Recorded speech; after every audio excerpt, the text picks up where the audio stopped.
Sabe, o período pós-Segunda Guerra Mundial foi uma época bem peculiar para a ciência, para dizer o mínimo, especialmente lá na Rússia soviética. A gente ouve umas histórias de arrepiar, cães com duas cabeças, experimentos bem cruéis, mas tem uma lenda que se destaca pelo puro terror psicológico, e é a história do experimento russo do sono. A pergunta no centro de tudo isso é simples, mas ao mesmo tempo aterrorizante. O que acontece se alguém simplesmente para de dormir? E não estamos falando de uma noite mal dormida, não. Estamos falando de privação total. O que acontece com a mente e com o corpo quando se ultrapassa esse limite?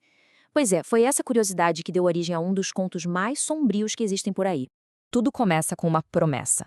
Uma daquelas que, para quem tá na pior, parece boa demais para ser verdade. Imagina só, 5 prisioneiros políticos considerados inimigos do Estado recebem uma oferta, a chance de reconquistar a liberdade. Claro que tinha um preço, né? E o preço era participar de um experimento. E as condições, olha, eram extremas. 5 homens seriam trancados em uma sala selada por 30 dias. Para garantir que eles não dormissem, um gás estimulante experimental seria bombeado lá dentro, sem parar. O ambiente era todo monitorado por microfones e uma câmera. E só tinha um básico para a sobrevivência. A liberdade estava ali, no fim do túnel, mas o custo para chegar nela era algo que ninguém podia prever. No começo, até que as coisas pareciam calmas. Uma calma meio enganosa, sabe? Os prisioneiros estavam colaborando, afinal, a liberdade prometida era o grande objetivo. Só que aos poucos, a falta de sono começou a cobrar seu preço.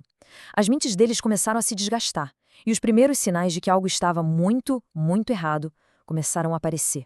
E a situação se deteriorou muito rápido. Rápido demais. Nos primeiros 5 dias, as conversas que antes eram normais mergulharam em assuntos sombrios, traumáticos. No 5º dia, a paranoia tomou conta. Eles pararam de confiar uns nos outros. E aí, no 9º dia, o horror explodiu. Um dos homens começou a gritar.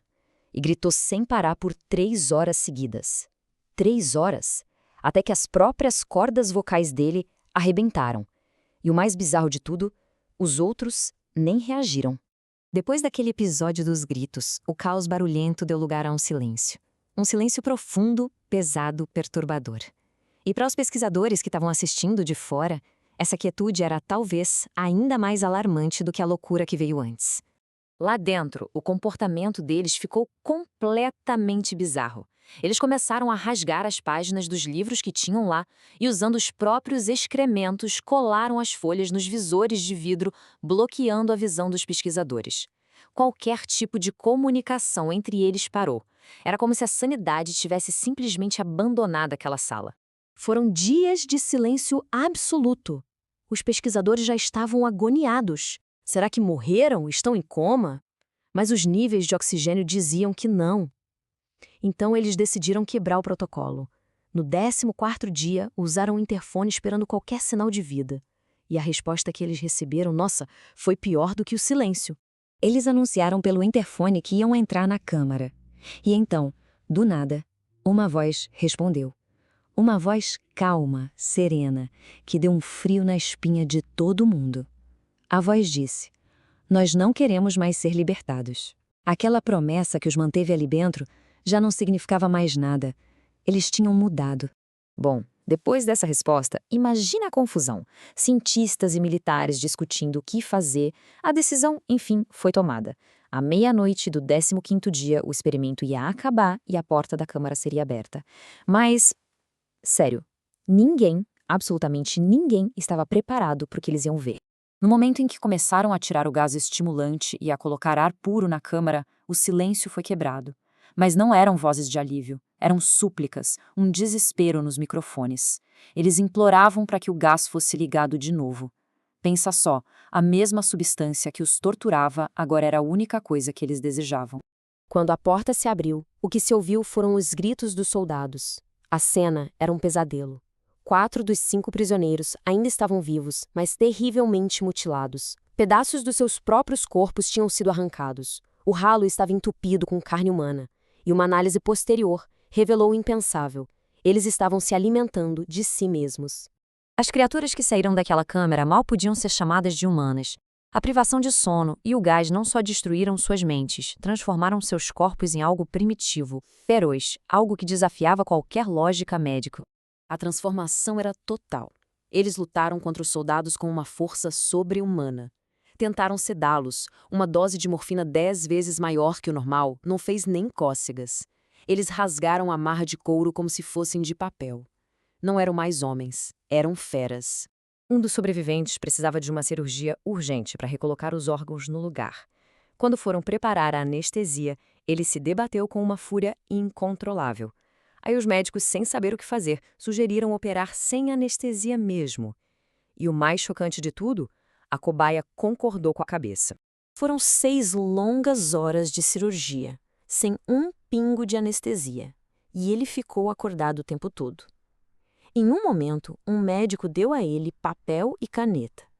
As palavras que ele escreveu foram simples, diretas e aterrorizantes. Continuem cortando. Ok, a história do experimento russo do sono é um dos exemplos mais famosos de creepypasta. São basicamente as lendas urbanas da internet, sabe?